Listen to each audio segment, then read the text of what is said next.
پاؤں حضور علیہ السلام یہاں بیر عریس پر تشریف لاتے تھے۔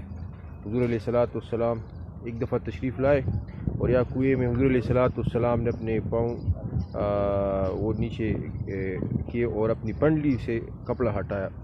ابو موسیٰ اشعری رضی اللہ عنہ حضور علیہ السلام کے ساتھ بطور دربان کھڑے ہوئے۔ اس موقع پر ابوبکر صدیق رضی اللہ عنہ تشریف لائے تو حضور علیہ السلام نے ابو موسیٰ اشعری سے فرمایا کہ ان کو اجازت دو اور ان کو جنت کی بشارت دو۔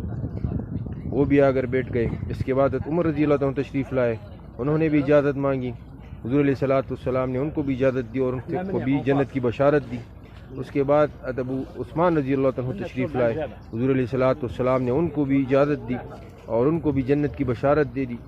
اس کے بعد میرے عزیز دوستو، اس کنویں کے ساتھ اس کو بیر خاتم بھی کہا جاتا ہے، کیونکہ حضور علیہ السلام چاندی کی انگوٹھی پہنتے تھے جو حضور علیہ السلام کے وفات کے بعد ابوبکر صدیق رضی اللہ تعالیٰ عنہ وہ پہنتے تھے۔ پھر اس کے بعد عمر رضی اللہ عنہ کے پاس ہوتی، اور جب عثمان رضی اللہ خلیفہ بنے تو حضرت عثمان رضی اللہ عنہ بھی وہ انگوٹھی پہنتے تھے۔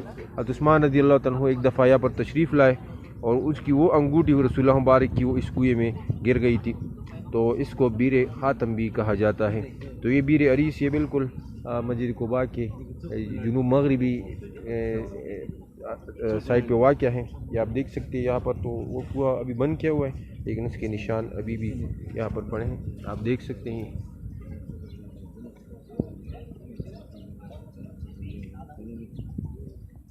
ماشاءاللہ دو احباب یہاں آتے ہیں اور یہاں اس کی زیارت کرتے ہیں۔ رسول اللہ مبارک اس کنویں پر بیٹھتے تھے، تشریف لاتے تھے۔ رسول اللہ مبارک کے صحابہ خلفائے راشدین بھی یہاں تشریف لائے، یہاں پر بیٹھے ہیں۔